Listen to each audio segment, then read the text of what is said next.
सेठ साहब, आज के दिन की मुनासिबत से शुरू कर लेते हैं। आपने फिल्म देखी गन्स एंड रोजेस? नहीं।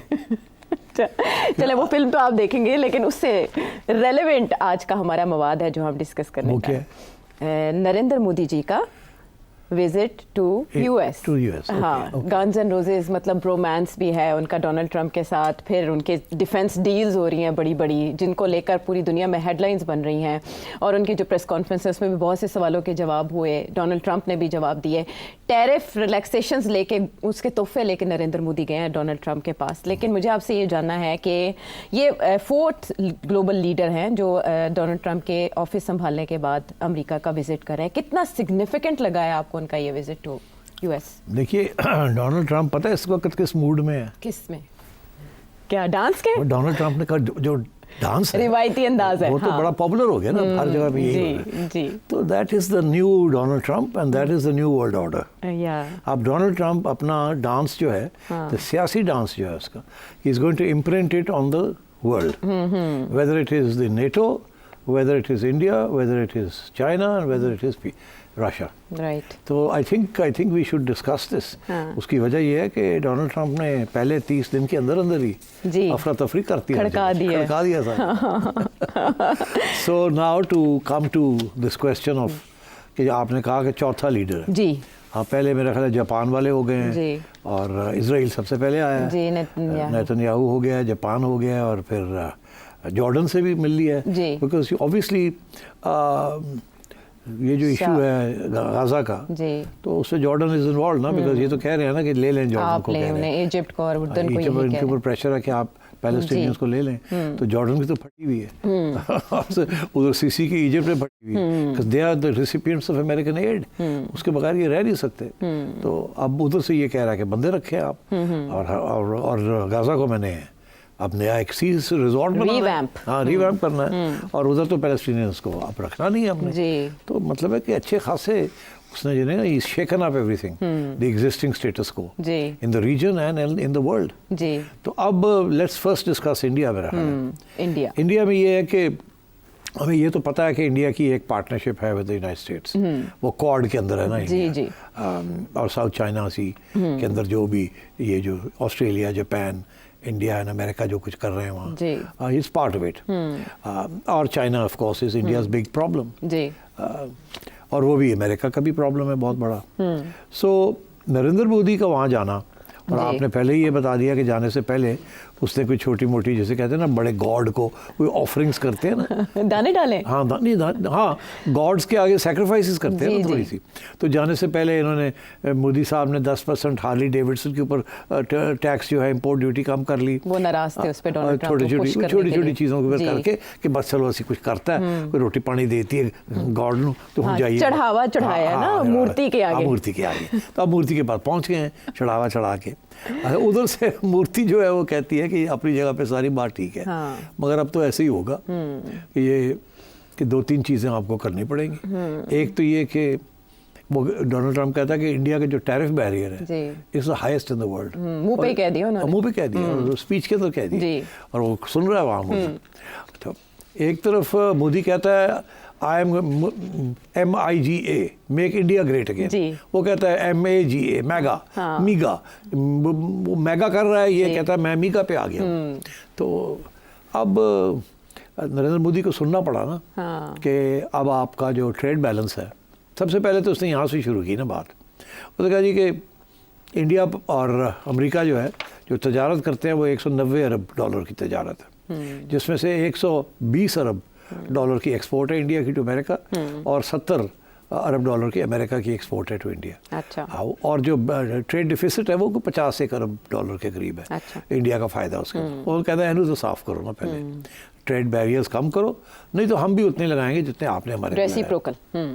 और यही वो सब दुनिया को यही पैगाम दे रहा है कि जो साढ़े ना करोगे ऐसी भी तोड़ना वही कराएंगे। चाइना को भी यही पैगाम है, इंडिया को भी यही पैगाम है, पर इसके अलावा भी इंडिया को एक पैगाम है, और इंडिया ज़ाहिर है can't afford to do that. और ये ट्रेड डिफिसिट, इसी के ऊपर तो foreign exchange reserves India build करता है, and so on and so forth. पहली बात। दूसरी बात ये है कि उसने ये कहा है कि हमारी जो एक्सपोर्ट्स हैं, अब हमारे से हथियार ख़रीदो तुम, मिलिट्री के ऊपर ज़्यादा जोर है अमेरिकन एक्सपोर्ट्स के ऊपर, मिलिट्री टेक्नोलॉजी के ऊपर ज़्यादा जोर है। और इस वक्त India is the largest importer of weapons in the world. Total अगर 100 रुपए की दुनिया की एक्सपोर्ट है हथियारों की, तो उसमें से 10 रुपए की इंपोर्ट है इंडिया की। और एक सिंगल लार्जेस्ट कंट्री है India, more than Israel, more than any other country, जो इतने हथियार इंपोर्ट करता है। और इसलिए हथियार इंपोर्ट करता है रशिया से, फ्रांस से और अमेरिका से। अमेरिका कहता है हमें नंबर 1 बनाओ, रशिया की जगह लाओ। हाँ, रशिया को कम करो और हमसे लो। वहाँ 2 जगह पे वो इंडिया को कह रहा है। एक तो ये कि हमसे हथियार लो, specially F-35 fighters, and transfer of technology on various weapon systems. India के पास जो वेपन सिस्टम्स है आयशा, वो बेशतर जो है वो रशियन वेपन सिस्टम्स। उनकी जो एवियोनिक्स है या इलेक्ट्रॉनिक्स है वो कमज़ोर है। तो अमेरिका ये कह रहा है कि उनको अपग्रेड करो with American avionics and American technology. एक तरफ, दूसरी तरफ हमसे डायरेक्ट भी खरीदो। तो ये इस किस्म की डिफेंस डील्स हो रही हैं, और वो कह रहे हैं कि 10 साल की एक डिफेंस डील करने जा रहे हैं। तो उसके अंदर अमेरिका की यही कोशिश होगी कि ये जो $50 अरब का जो डिफिसिट है, ये अपने और हथियार और टेक्नोलॉजी ट्रांसफ़र करे टू इंडिया, ताकि फ्रांस और रशिया पीछे हटे और America becomes the largest supplier of weapons to India. Weapon supply के साथ डिपेंडेंस भी हो जाती है ना, फिर आपकी इंग्रेस हो जाती है। अमेरिका जो है फिर आगे बैठ जाएगा ना, क्योंकि वेपन्स उनके होंगे। अच्छा, इंडिया का ये है कि सिंस इंडिपेंडेंस इंडिया ने रशियन वेपन्स के ऊपर बहुत रिलायंस था जी, अपनी स्टील इंडस्ट्री भी, and also in weapons production, और also in the import of weapons. MiG जहाज, ये वो सारा कुछ रशिया से ही आया था, जहाँ हम जो थे अब सारा कुछ अमेरिका से ले रहे थे। अच्छा, अब बात यह कि इंडिया ने जो किया रशिया के साथ, वो इंडिया ने ट्रांसफ़र ऑफ टेक्नोलॉजी भी कर लिया कि जी हम ख़रीदेंगे आपसे, मगर ख़ुद उसके बाद आहिस्ता आहिस्ता खुद बनाने शुरू करेंगे और आप हमारी हेल्प करेंगे। अच्छा। हमने अमेरिका के साथ ये नहीं किया। हमने कहा जी भेजी जाओ, असि नहीं बनाना, तुसी भेजी जाओ।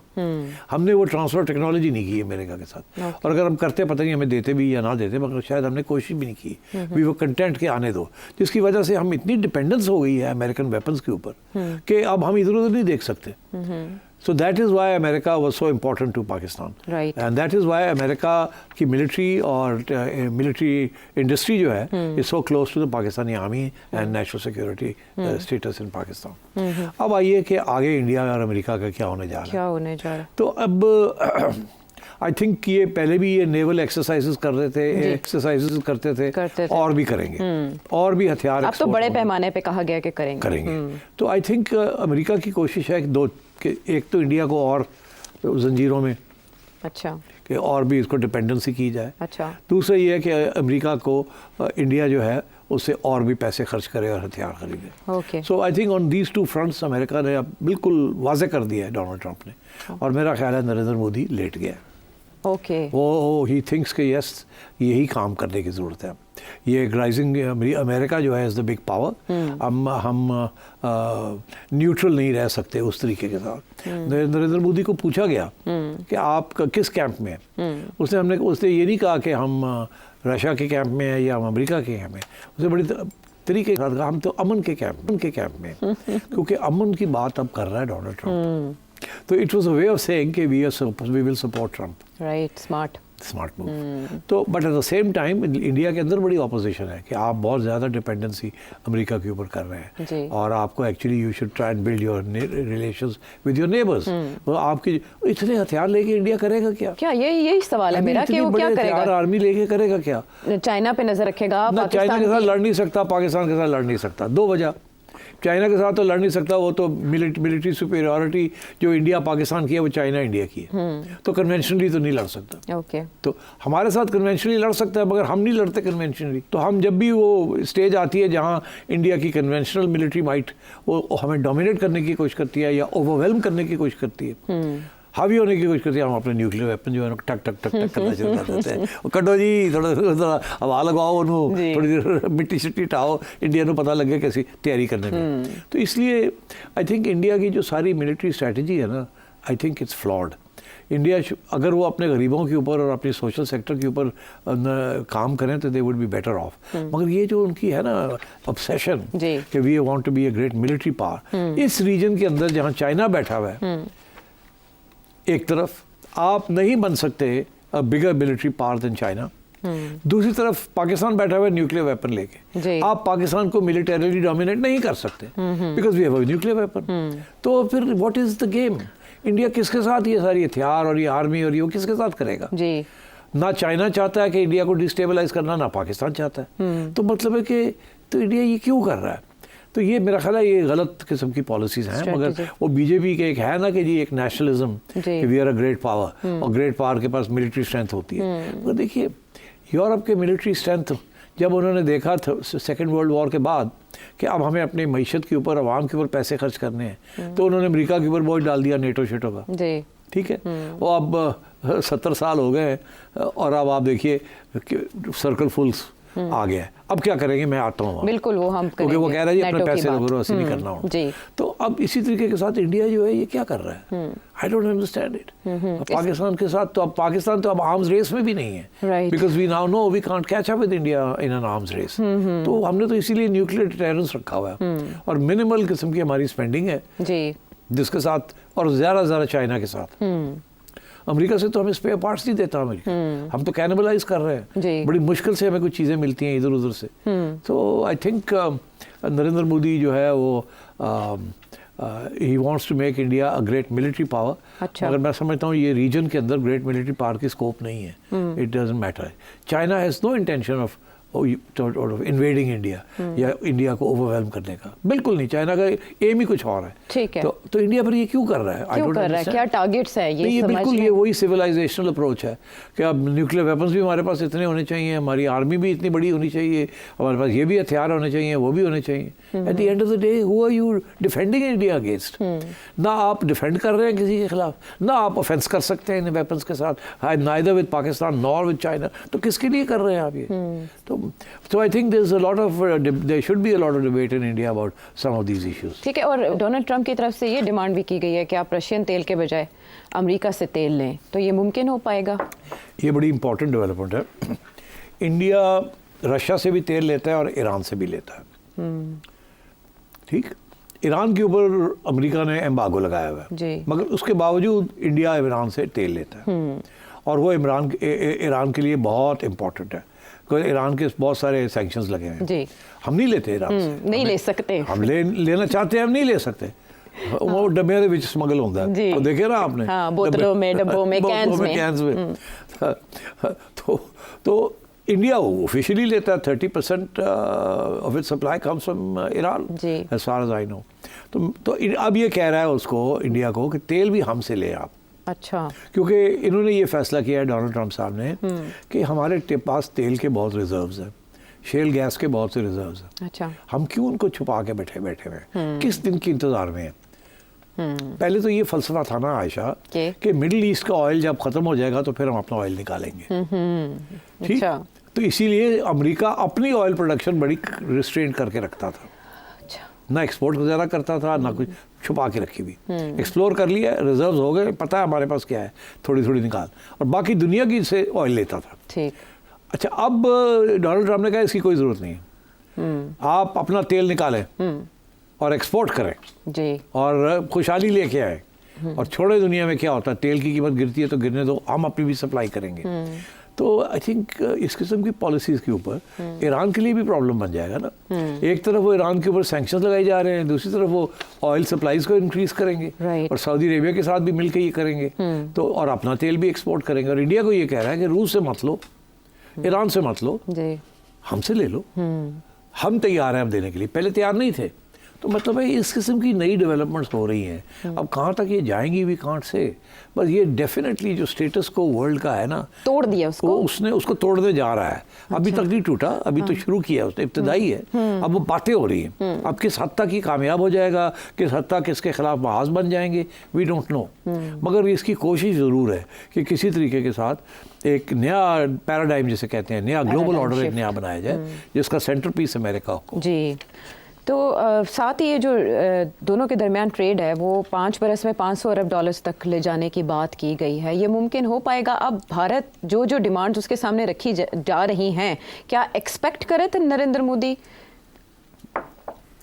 अब 200 से 500 जाना, 200 अरब से 500 जाना, जिसके अंदर वो कहता है कि बैलेंस होना चाहिए, 250 आप करें 250 हम करें। माजी में तो फायदा था ना इंडिया को। 250 तो उसी सूरत में होंगे ना कि हथियार खरीदेंगे लंबे चौड़े जी।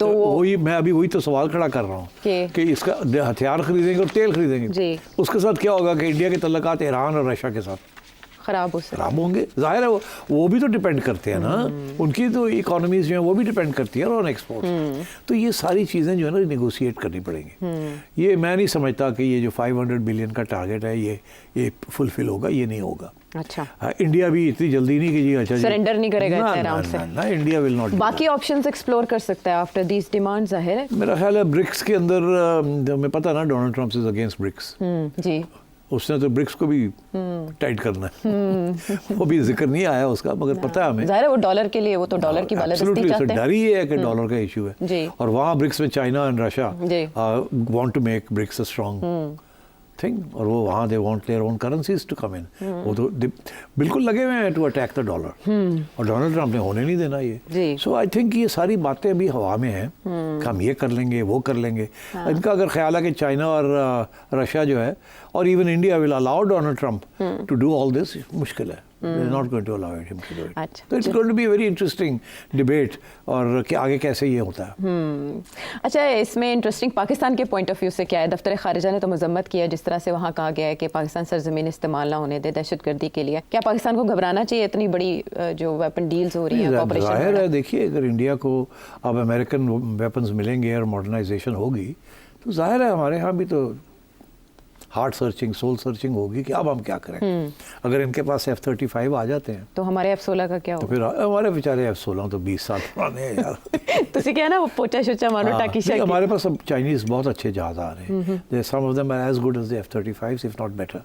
तो वो नहीं है, इसीलिए इंडिया मांग रहा है ना F-35, क्योंकि पाकिस्तानियों ने चीनियों के साथ ये J सीरीज के जो जहाज लिए हैं और जो बना रहे हैं they are very high quality. तो इसलिए I think India wants the F-35। But यार मुझे ये बताएं कि जाहिर है कि इंडिया की एक बड़ी इंटरेस्टिंग कोशिश होती है बिकॉज उसके पास ज़्यादा पैसा है, बड़ी इकोनॉमी है, वो चाहते हैं कि पाकिस्तान आर्म्स रेस में फंसे। देखिए ये आर्म्स रेस होती क्या है? आर्म्स रेस ये होती है कि आपके दुश्मन ने ज़्यादा हथियार रख लिए, ज़्यादा पैसे खर्च किए, फिर आपको भी ज़्यादा पैसे खर्च करके अपने हथियार बढ़ाने पड़ते हैं। ये अमेरिका और रूस के दरमियान आर्म्स रेस चली थी और उसका एंड रिजल्ट क्या निकला कि हज़ारों की तादाद में न्यूक्लियर वेपन्स बना लिए रूस ने, और जब कोलैप्स का वक्त आया वो आर्म्स रेस की वजह से बढ़ गया। रोटी नहीं थी, न्यूक्लियर वेपन्स थे, टैंक्स थे, मिसाइल्स थी, और दुकानों के अंदर रोटी नहीं मिलती थी। That's why the Soviet Union collapsed. It was the arms race.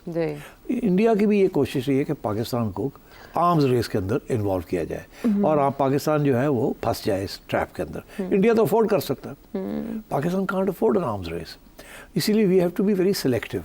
इसीलिए हमने फिर एक न्यूक्लियर डिटेरेंस बनाया है ताकि हमें ये आर्म्स रेस से बचना पड़े। अच्छा, अब इंडिया अभी भी लगा हुआ है, अब ये जो सारे हथियार आएंगे इंडिया में, यहाँ तो जाहिर है परेशानी होगी बिकॉज अगर एक लिमिटेड वॉर भी होती है तो लिमिटेड वॉर के अंदर न्यूक्लियर वेपन्स तो इस्तेमाल नहीं होते।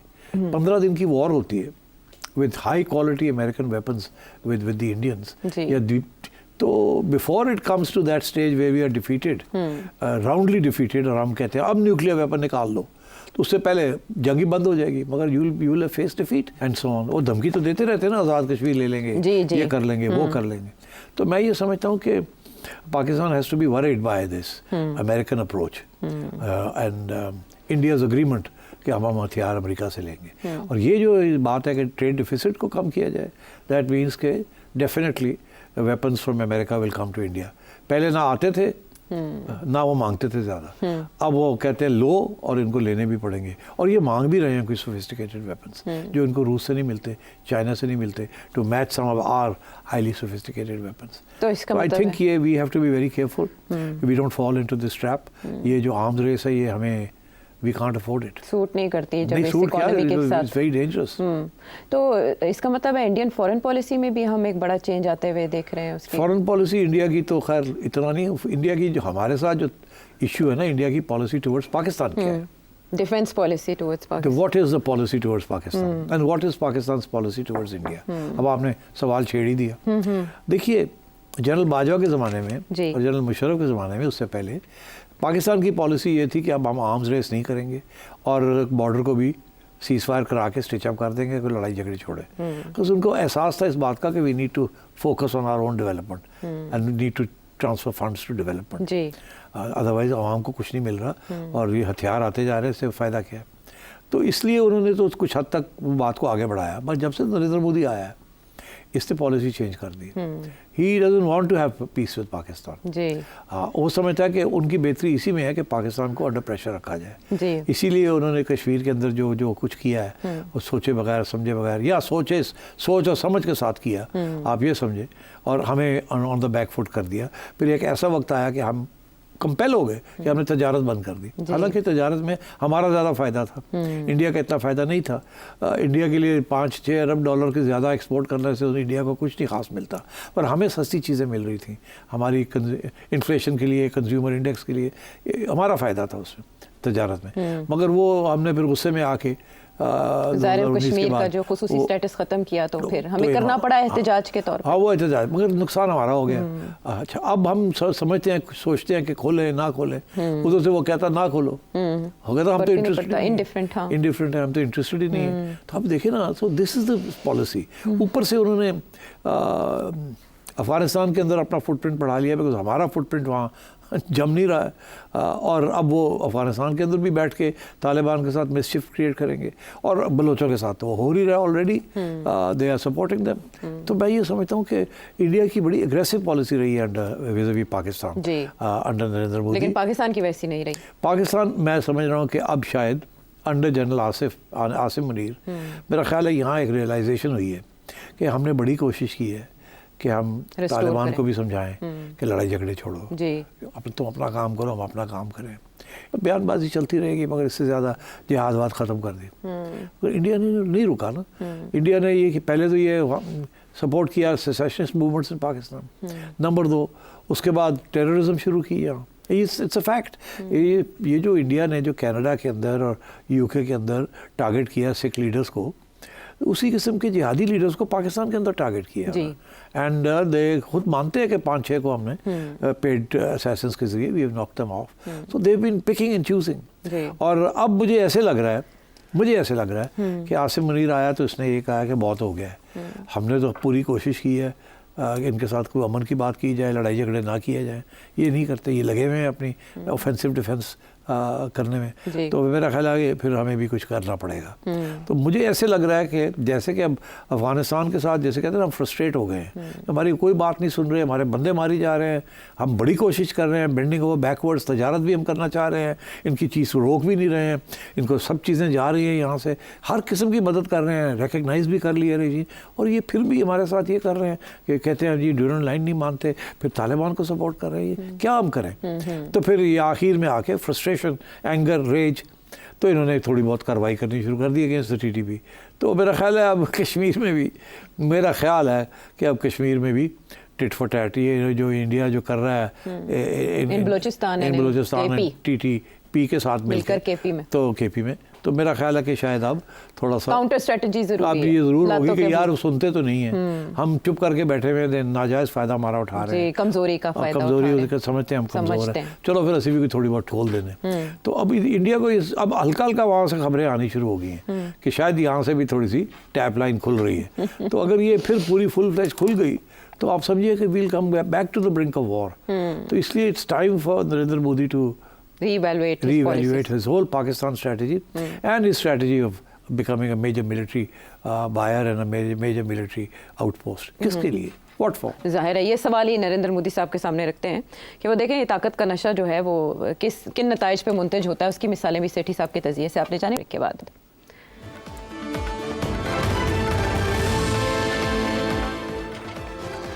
शो में साथ देने का शुक्रिया। अमेरिकी प्रेसिडेंट डोनाल्ड ट्रंप का जिक्र खैर जारी रहे। बिल्कुल, अब तो जारी रहेगा, हर जगह पे पहुंच गया, तहलका मचाया हुआ उन्होंने, तहलका। लेकिन कहीं वो जाके दोस्ती के शादियाने बजा रहे हैं, 1.5 घंटा किसी से बात कर रहे हैं, और आयशा, हाँ, नेटो वालों को बताया तक नहीं कि मैं बात करने लगा हूँ, कि मैं डिस्कस कर लूँ कि क्या बात करनी है कि नहीं। उन्होंने कहा जाओ मैं आप पे कल करांगा और मैं दोनों की दसना है। उनको लूप में लिया ही नहीं। यूक्रेनियन प्रेसिडेंट को बताया, पागल हो गए। उन्होंने कहा यार क्या करता जो कि रूस, वो हम समझ रहे रूस नेटो इन्वेड करने लगा यूरोप को, और वो ग्रेट एक्सपेंशनिस्ट, और ये जाके रूस के साथ अलग बातें पिंगे बढ़ा रहे हैं। अच्छा उधर 1.5 घंटा बात की और उसके बाद यूक्रेनियन प्रेसिडेंट ने 10 मिनट में बता दिया कि हमने उधर ये बात की है। और उसके बाद जो जाके इन्होंने उधर नेटो के साथ किया, जिसके बाद यूरोपीय लीडर्स बड़े खौफ हैं। वो सेक्रेटरी साहब चले गए ना, डिफेंस सेक्रेटरी हेग्सेप। तो इसका मतलब है कि नेटो अब अपने खात्मे की तरफ बढ़ रहा है और डोनाल्ड ट्रंप उसका खात्मा करेंगे। देखिए नेटो को दो तरफ से खतरा है। एक तो डोनाल्ड ट्रंप की तरफ से खतरा है, दूसरा एक और भी खतरा है जो कि जिसकी तरफ मैं तवज्जो दिलाना चाहता हूँ कि मेरा ख्याल है कि यूरोपियन यूनियन जो है ना ये नहीं रहेगी। यूरोपियन यूनियन जो है ये नहीं रहेगी अगले 4-5 साल के अंदर इसके अंदर बहुत से क्रैक्स आने शुरू हो गए हैं। और ये जो नेटो के साथ जो अमेरिका करने जा रहा है, जिसमें अमेरिका ये कह रहा है कि आप लोग अपने पैसे बढ़ाएं। इस वक्त वो अपने 2% ऑफ GDP जो है उन्होंने एयर मार्क किया हुआ नेटो के लिए, डिफेंस ऑफ यूरोप के लिए, जिसमें से कुछ मुल्क जो है वो तो 2% भी नहीं दे रहे। नहीं, ये कह रहा है 5% पे लेके आओ, हम निकल रहे हैं यहाँ से, जिस योर डिफेंस खुद करो। तो ये तो नहीं कर सकते, ये तो मारे जाएंगे, इनके पास तो पैसे ही नहीं है। NATO is bankrupt, most countries in NATO are in a bad way. और तो अब ये कैसे करेंगे? यूके जो है वो तो ये सारा जो नया वहाँ लेबर गवर्नमेंट आई है उनके, वो तो सोशल वेलफेयर के प्रोजेक्ट की तरफ जाएंगे। और वो क्या डबल करो, आपने डबल से भी ज़्यादा ट्रिपल करो, कहाँ से करेंगे ये? इसी तरीके से जर्मनी, इसी तरीके के साथ बाकी countries, Netherlands and so on and so forth. तो ये तो अच्छा खासा इशू बन जाएगा, वो कैसे अपने डिफेंस एक्सपेंडिचर्स बढ़ाएंगे और नेटो के अंदर दरार पड़ेगी, पहली बात। दूसरी ये कि उसने ये कह दिया कि मैं रूस के साथ मुकबका करने जा रहा हूँ। और मुकबका तो सब चाहते हैं हो जाए, अमन आ जाए, मगर नेटो और नेटो की अभी तक पॉलिसी रही है यूरोपियन की कि वो यूक्रेन को नेटो का मेंबर बनाना है ताकि रूस के बॉर्डर के ऊपर नेटो आ जाए। इसने कहा जी ऑफ द टेबल नेटो का मेंबर यूक्रेन बन ही नहीं सकता। ताकि रशिया को जो इस वक्त थ्रेट है वो दूर हो जाए। रशिया को सेट करने के लिए, बात को लाने के लिए उन्होंने कहा तो फिक्र ही लगा, नेटो ने ऐसे नहीं बढ़ना, Ukraine will not become part of NATO. लेकिन बार्गेन पोजीशन यूएस ने अपनी वीक की है इससे। वीक बार्गेनिंग तो उस वक्त होती है ना अगर आपने बनाना हो। इसने क्या बार्गेनिंग करनी है रूस के साथ? वो तो यूरोप ने करनी है ना बार्गेनिंग। मतलब यूरोप के सर से हाथ हटा दिया एंड मौके पे। और उसने ये कहा है कि बहुत हो गया, बहुत। मैं आपको बताऊं, इस वक्त रूस जो है लार्ज एरिया ऑफ यूक्रेन लेके बैठा हुआ है, और ऑक्यूपाई किया हुआ है। और डोनाल्ड ट्रंप ने कहा कि बस इसने जो ऑक्यूपाई कर लिया ये रख ले। 2014 से पहले वाली पोजीशन पे आप नहीं जा सकते, अल्लाह हाफिज, बस इत्थे ही। 2014 जड़े इलाके ले सन और रूस कर दे पार्ट ऑफ रशिया। आप यूक्रेन पीछे हटो, खत्म। और अगर अमेरिका सप्लाईज बंद कर देता है तो यूक्रेन गया। सप्लाईज भी बंद करने का ऐलान कि ट्रूप्स भी नहीं भेजेंगे हम, और नेटो दे नहीं सकता क्योंकि नेटो सारा अमेरिका ही है, फौज ना पैसा ना हथियार। तो अब वो यूक्रेन वाले तो है, by the way this is बड़ी स्ट्रॉन्ग स्टैंडिंग आर्मी है यूक्रेन की। It is one of the finest आर्मीज in Europe. अब वो आर्मी को अगर आपको उसके हथियार बंद हो गए, उसकी रोटी पानी बंद हो गया तो वो तो फारग है। जो बाइडेन यही तो कर रहे थे कि वो स्ट्रेंथ दे रहे थे ना यूरोपियंस को, फंड्स दे रहे थे, इससे तो बंद कर दिया। तो अब ये एक तो उसने ये कह दिया कि जी नेटो का हिस्सा नहीं बनेगा वो, ठीक, और वेपन्स भी नहीं और ट्रूप्स भी नहीं, अमेरिकन हेल्प भी नहीं वेपन्स देंगे ना ट्रूप्स देंगे। और जो शेयर होगा अमेरिकन पार्टिसिपेशन का वो फेयर होगा। और हाँ, मतलब है कि फेयर से मतलब ये है कि जितना आप देंगे उतना हम देंगे। आप बढ़ाएं अपना, तो हम तो बहुत दे रहे हैं, हम कम करेंगे, आप बढ़ाएं। अगर आप 2% दे रहे हैं तो हम भी, अगर आप 10 बिलियन दे रहे हैं या 20 बिलियन दे रहे हैं या 100 बिलियन दे रहे हैं, हम भी होते हैं। तो ऐसे it is going to create havoc NATO के अंदर and between the NATO countries. इसलिए मैं समझता हूँ कि डोनाल्ड ट्रंप ने शेकअप कर दिया। और अगर कुछ चीज़ रह गई थी, अगर कोई चीज़ रह गई थी, अब उसने जो नया अनाउंसमेंट कर दी कि कहता है ये तो मैं शुरू कर रहा हूँ, जंग बंद कर रहा हूँ वहाँ यूक्रेन के, और उसको दे रहा हूँ जो वो मांग रहा है, ठीक है, मैं डील कर रहा हूँ। नेटो रहेगा और आप लोग चलाएं उसको, नहीं तो ना सही, अपनी जिम्मेदारी खुद ले। अमेरिका आपका ठेका और मैं आपको गारंटी देता हूँ कि रूस जो है आगे नहीं आएगा, उसको जो चाहिए हम दे रहे हैं, खत्म हुई बात। ठीक। अच्छा, दूसरी, क्योंकि देखिए परसेप्शन में फ़र्क है। अमेरिका की परसेप्शन ये है कि रूस जो है वो ग्रेटर रशिया नहीं बनाना चाहता, वो सिर्फ उसे डर है कि ये नेटो शेटो जो है ना ये मिलके रूस के ऊपर ना कुछ प्रेशर पड़ जाए। तो वो अपने आप को प्रोटेक्शन के लिए उसने ये सारी एरिया जो है यूक्रेन का लिया है, क्योंकि वो नहीं चाहता कि नेटो मेंबर आ जाए उसके बॉर्डर के ऊपर। यूरोपियंस, ये फ़लसफ़ा यूरोपियंस का जो आजकल के यूरोपियंस हैं उनका फ़लसफ़ा ये है कि रूस जो है वो 18 के ज़माने से एक्सपेंशनिस्ट है, और अभी भी प्यूटिन भी वही किस्म की एक्सपेंशनिस्ट पॉलिसीज़ है। तो आज इसने इस यूक्रेन को ले लेगा, उसके बाद फिर पोलैंड में आ जाएगा, फिर चेकोस्लोवाकिया में आ जाएगा, जैसे एक ज़माने में सोवियत यूनियन होता था और उससे पहले रशियन एम्पायर था। तो ये, और आप यकीन करें, मैंने जर्मन्स जो नई जर्मन की जो गवर्नमेंट है वो सेंटर राइट विंग है, पता क्या कहते हैं? वो कहते हैं जी हमारे लिए तो एग्जिस्टेंशियल प्रॉब्लम है, मतलब कि हम तो समझते हैं कि अगर रूस को खुली छुट्टी की तो हमें खा जाएगा वो।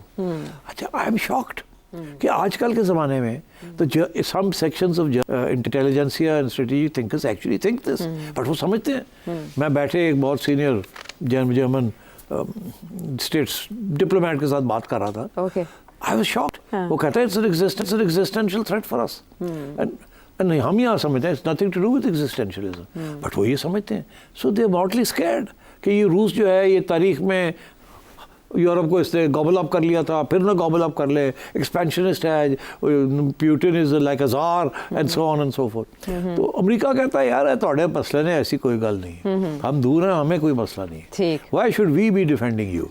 ठीक है, क्योंकि अमेरिकन इकोनॉमी जो है ना ज़्यादा पैसे इन्हीं चीज़ों के ऊपर खर्च कर रही है, और वो कह रहा है we need to spend this money at home and so on. तो अब यूरोप से ज़्यादा एशिया सेंट्रिक पॉलिसी अमेरिका की हो रही है इसके बाद, तो यूरोप पुशबैक करने की पोजीशन में है। इतनी एशिया सेंट्रिक से मुराद है चाइना सेंट्रिक। एक तो वो चाहता है चाइना रशिया का जो अलायंस है ना उसको कमज़ोर करे, वो इसलिए ताकि this is why he wants to have a special relationship with Putin, क्योंकि इस वक्त चाइना रशिया वेरी क्लोज।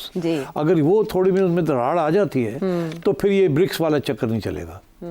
अभी तो वो इकट्ठे हैं ना ब्रिक्स के अंदर, और वो इकट्ठी करेंसी के ऊपर डॉलर की अटैक अमेरिका को टक्कर दे रहे हैं। तो जैसे ही उसने रूस के साथ कोई डील शील्स कर ली तो रूस थोड़ा सा पीछे हट जाएगा। अच्छा। तो वो फिर चाइना के ऊपर फोकस कर सकेगा, which is what he wants to do. उसे इस बात का एहसास है कि द नेक्स्ट ग्लोबल पावर, क्या already the biggest global power, now the real global power is China.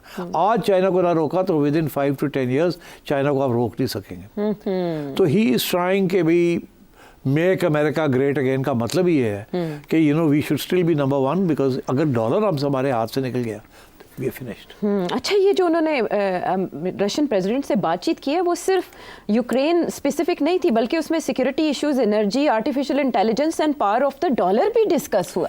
Absolutely. तो क्या ये उस कैंप में जाते जाते रशिया को अपने साथ दोस्ताना ताल्लुकात की तरफ ले आएंगे? नहीं, कोशिश करेगा कि वो जो अलायंस है इस वक्त अगेंस्ट अमेरिका, रशिया का और चाइना का, वो उसको तोड़ने की कोशिश करेगा। Okay. And this is why he is making this first overture कि अमन विद, और प्यूटिन को कि मैं तो ट्रस्ट करता हूँ, और 1.5 घंटे की बात की प्यूटिन के साथ। और सुने अगली बात जो उसने की है, क्या? और वो कह रहा है अभी नहीं, मगर ये मैं करूँगा जैसे ही मैं ये सारा इजराइल और सऊदी अरेबिया ये सारा सॉर्ट आउट कर लूँ ना यूक्रेन को और ये गजा को, उसके बाद मेरा अगला जो है, और मेरा ख्याल है वो 3 महीने के अंदर अंदर शुरू हो जाएगा ये बात करनी। उसने इशारा कर दिया, कहता मैंने तो एक समिट करनी है अमेरिका, रशिया और चाइना, और उससे मैंने ये कहना है, 2 बातें कहनी है कि ये आपने जो न्यूक्लियर हथियार रखे हुए हैं, आपने भी और मैंने भी, इसको तो आधा करें पहले। अच्छा। हमें क्या ज़रूरत है न्यूक्लियर वॉर? हमें तो 10 के साथ एक दूसरे को तबाह कर सकते। तो ये सारी न्यूक्लियर आर्सेनल जो है इसको आधा करो। इस रेस को वो ख़त्म करने की तरफ जा रहे हैं। This is very major development अगर ये ऐसी कोई चीज़ हो जाती है। ये तो काफ़ी अरसे से ये आर्म्स कंट्रोल और ये डिसआर्मामेंट और इस किस्म की बातें हो रही है, बट ये इसका ये कहना कि I will do that, it's a very major policy shift from the American point of view. तो अगर ये उस तरफ ले गया कि चाइना भी कम करे, ये भी कम करे, हम भी कम करें, तो then you are into a new ball game for the global order. तो फिर ये है कि it will not be America as the global leader, वो शायद मेरा ख्याल है ये डिस्ट्रीब्यूशन हो जाएगी विद इन 3 ग्लोबल लीडर्स। और नेटो वैसे ही फारग हो रहा है, तो EU वैसे ही फारग हो रही है, EU ने तो रहना कोई नहीं। ठीक है, अमेरिका की छतरी के बगैर यानी ये सब बेकार है। और तो इसलिए I think Donald Trump is shaking it up, और अगर ये 4 साल रह गया और उसने ये सारी चीज़ें कर ली तो ये दुनिया जो जिस तरीके से ग्लोबल ऑर्डर आप देख रहे हैं, ये आपको नज़र नहीं आएगा ऐसे। कोई ऐसी चीज़ें भी हो जाएंगी जो आपको अच्छी लगेंगी, कोई ऐसी चीज़ें भी हो जाएंगी जो आपको अच्छी नहीं लगेंगी। ठीक। And so we don't know which way is going to go. अच्छा, ब्रेक से पहले अगर मैं आपसे मिडिल ईस्ट की सिचुएशन पे ये सवाल कर लूँ कि अमेरिकी इंटेलिजेंस एजेंसीज ये रिपोर्ट कर रही हैं कि इसराइल हमला करने जा रहा है ईरान पर, जबकि डोनाल्ड ट्रंप उसके साथ एक डील का इशारा दे चुके हैं कि वो ईरान के साथ डील करना चाहते हैं। तो ये उसके बरक्स इत्तलात नहीं है जो ट्रंप चाह रहे हैं? इसराइल बहुत बड़ा प्रेशर ग्रुप है और अमेरिका, और इस वक्त जो कि इसीलिए सबसे पहले नेतन्याहू साहब गए वहाँ और खुश वापस आए और जो गज़ा का जो प्लान बना दिया इन्होंने, जिसके ऊपर ग्लोबल ऑपोजिशन है। ठीक, अब करेगा क्या मिडिल ईस्ट के अंदर? जी, यही सवाल है ना। क्या कहता है मैं प्यूटिन को मिलूंगा। कहाँ मिलेगा आयशा? सऊदी अरेबिया की सरजमीन पे। सऊदी अरेबिया के खाते चा गया। हाँ। भाई आपने मिलना है तो किसी और जगह पे मिले, कोई न्यूट्रल कंट्री में जाके आप मिले। सऊदी अरेबिया तो अमेरिकन एलाई है जी, और मेरा ख्याल है प्यूटिन मान जाएगा। लाइकलीहुड इज, ये कहता है मैं वहाँ मिलूंगा, और मेरा ख्याल है MBS तो बड़ा खुश होगा कि अभी आ गया है, अच्छे साढ़े को करेंगे। हाँ, इम्पैक्ट आएगा। बड़ा बहुत बड़ी चीज़ है यार, समिट हो रही है सऊदी अरेबिया के अंदर। So I think Donald Trump is playing a very interesting game. I don't know how far he will succeed, but मैं ये भी कह दूं कि ना चाइना ना रशिया इसकी गेम जो है उसको ऐसे नहीं कि जो कहता है वो मान लेंगे। They are not going to be pushovers. उनको भी पता है इसके पीछे चालें क्या है क्या नहीं, उसका कहाँ नुकसान है, उनका क्या फ़ायदा है। तो जिस स्पीड पे ये चलना चाह रहा है ना, वो स्पीड पे उसको चलने ही नहीं देंगे। अच्छा, that's the first remark that I can make. दूसरा ये है कि बट रशिया एक चीज़ ज़रूर, रशिया फ़ौरन यूक्रेन के अंदर it will want to end the war in Ukraine. Okay, और जैसे ही उसको वो अपनी टेरिटरीज मिल जाती है और नेटो की एश्योरेंस हो जाती है कि नेटो का नहीं मेंबर, और उसके साथ ये जो ज़ेलेंस्की साहब हैं ये फारग हैं, वो नहीं रह सकेंगे फिर। He is a war president and if the war ends Zelensky will be forged. वहाँ ऐसी गवर्नमेंट आएगी जो सपोर्ट करेगी डोनाल्ड ट्रंप की पॉलिसीज और रशिया के साथ पंगे नहीं लेगी। तो जब वो ऐसी करेगी तो यूरोप से भी दूर हो जाएंगे वो, तो वो अब यूक्रेन को कमज़ोर हो जाएगा यूक्रेन इसके बाद। दुनिया को किस तरह से शेप अप करेंगी डोनाल्ड ट्रंप की पॉलिसीज़, ये तो वक्त बताए। आर्ट ऑफ द डील फिलहाल हम सीख रहे हैं डोनाल्ड ट्रंप से। वापस आते हैं ब्रेक के बाद।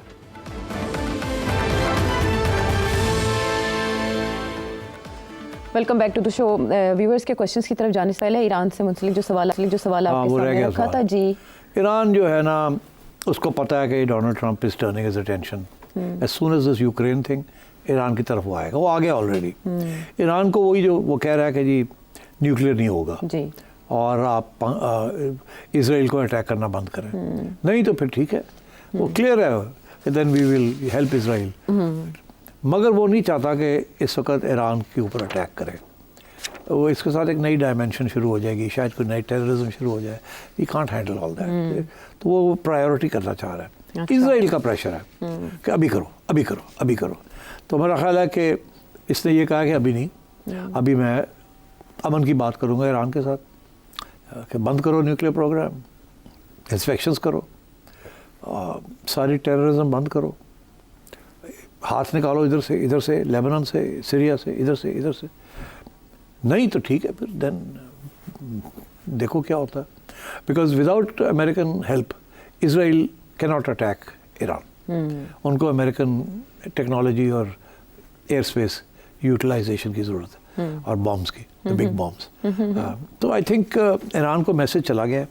मेरा ख्याल है ईरान की तरफ से जो पैगाम वापस आया है वो मेरा ख्याल है वो यही है कि यस, नो प्रॉब्लम, बात करें, हम भी नहीं चाहते, बहुत हो गया, ठीक है, आप ही ने तो थोड़ा सा सारा कुछ मसले क्रिएट किए थे और हम तैयार हैं बात करने के लिए, आ जाए वापस, कोई ऐसी बात नहीं है। और मेरा ख्याल है ईरान बड़ी केयरफुल रहेगा अब, और हमास और हिजबुल्लाह भी जो है दे विल वेट टू सी कि अब क्या डोनाल्ड ट्रंप के मूव्स क्या हैं। मगर अगर डोनाल्ड ट्रंप ने ये गाज़ा वाला प्लान पक्का किया और अभी फिर से इसराइल को ग्रीन लाइट मिल गई to go an attack, because अभी धमकी है ना कि हॉस्टेजेस अगर हफ्ते तक ना रिलीज हुए तो फिर अटैक शुरू हो जाएगी ऑन हमास। जी बिल्कुल, यही है ना। अब क्या अगले 2-3 दिन के अंदर, 1-2 दिन के अंदर क्या ये फिर Israel will start the attack again और not, we have to wait and see. और सो आई थिंक ये मिडिल ईस्ट तो अभी भी बहुत बड़ी क्राइसिस में है।